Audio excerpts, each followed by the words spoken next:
Hey, so now that I've gotten through sort of the initial deluge of videos, I kind of want to focus on things that are like weirder, because that's generally where my interests lie. So this map is called Halls of Insanity. It's map 11 from Memento Mori, which is like one of the first big megawatts. And the thing I like about it is it's just there's a lot of like really strange layout decisions.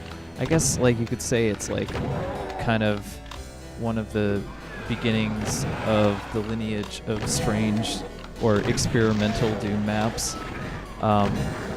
Though this is from like authors who obviously know what they're doing. It's the name of the author is Denis, Möller, and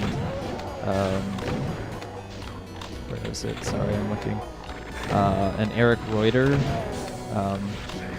I guess Eric Reuter is the main designer.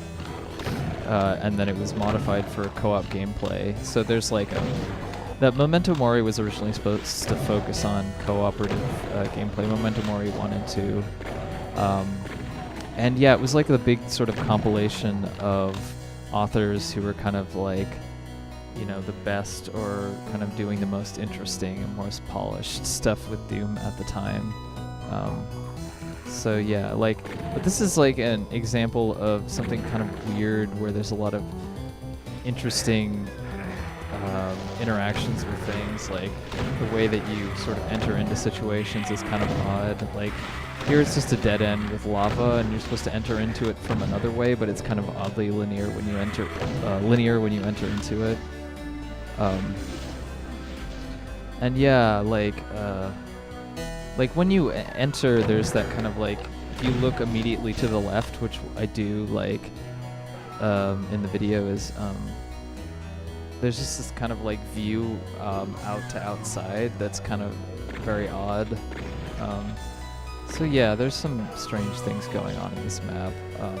I just like that the map was intentionally built around being weird, which is something that you don't see very often. Like oftentimes there's a lot of like weird Doom mods that are like kind of unself-consciously weird, which can be really nice, but sometimes it's just like sometimes I find brokenness more interesting than a lot of other people, but like there's still like a limit to, you know, what you can do with that.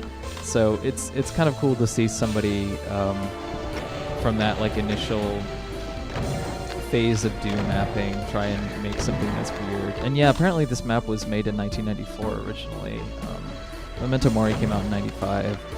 But I was talking to somebody actually recently about this, where she was saying that she felt like just like a friend of mine who's an artist, she was saying that she felt like the initial sort of rush is often when the most like creative and interesting stuff happens, and then like a kind of routine or you know, tradition kind of settles in, and it kind of takes away some of the initial kind of inspiration and really interesting stuff that gets made. And I feel like we're seeing that a little bit with like older game development, like C64 games and things like that, but also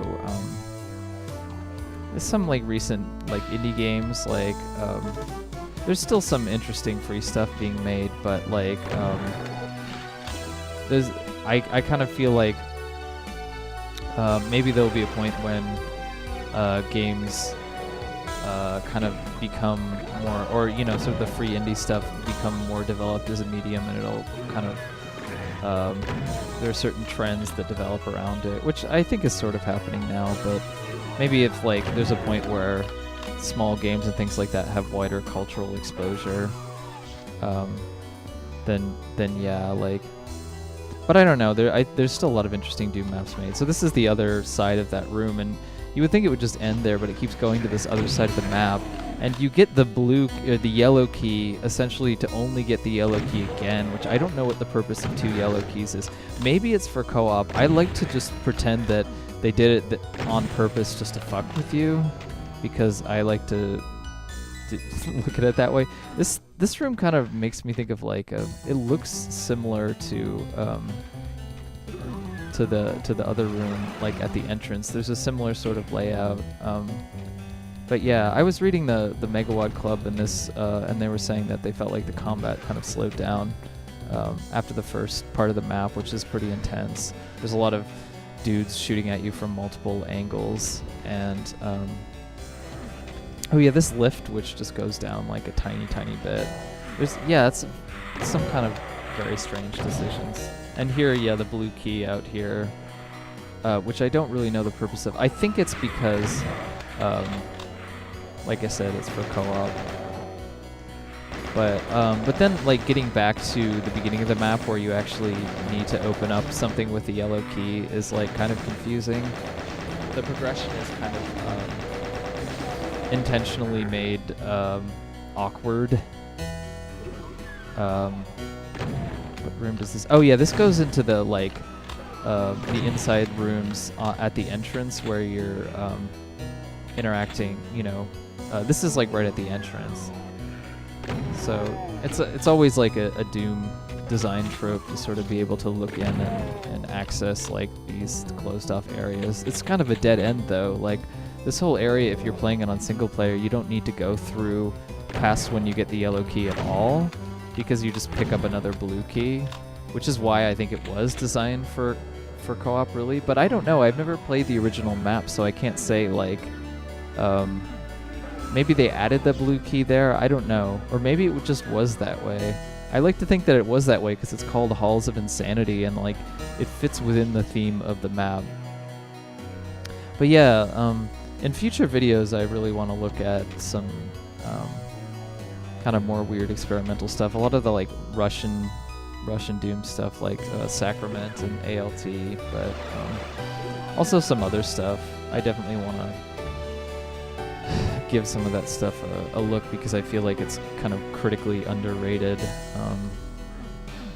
There's not a lot of like, I was trying to show my friend like a level from Sacrament, which is one of those Russian mods, and I literally couldn't find an English Let's Play of it. Oh yeah, yes, this is where you picked up the yellow key, so you could just go straight back there. You didn't really need to like do any of that. Where does this? Oh yeah, and this sends you back over here. I think you need to go up like, you need to go like up a lift of some kind, to actually get back to where you were. So it kind of like intentionally confuses your progression. It makes me think of some of like the things that like Sandy Peterson maps do, but it's a little like less apparent that it's weird here. Oh yeah, okay, if you go back through this entrance here, it's like a fairly small map, so you figure it out eventually, but like you don't necessarily think that it's going to be as confusing to find your way around as it is. And the fact that like a required door is that like brown door on the right of where the key door is kind of weird. But yeah, the map basically just ends here, and I just kind of wanted to give an introduction into kind of strange Doom map making, I guess. But we'll look at, I want to look at more kind of complex and interesting stuff later. There's just some other interesting stuff in Memento Mori. There's a map after called Kinetics, which has all this like bizarre, essentially scripting, like, and the guy who made it like works in the industry now, but it's not very well regarded. It's kind of one of those experiments. But anyway, I hope you enjoy it. I'm going to be gone this next week, so you won't hear from me for a while, but look for more videos later.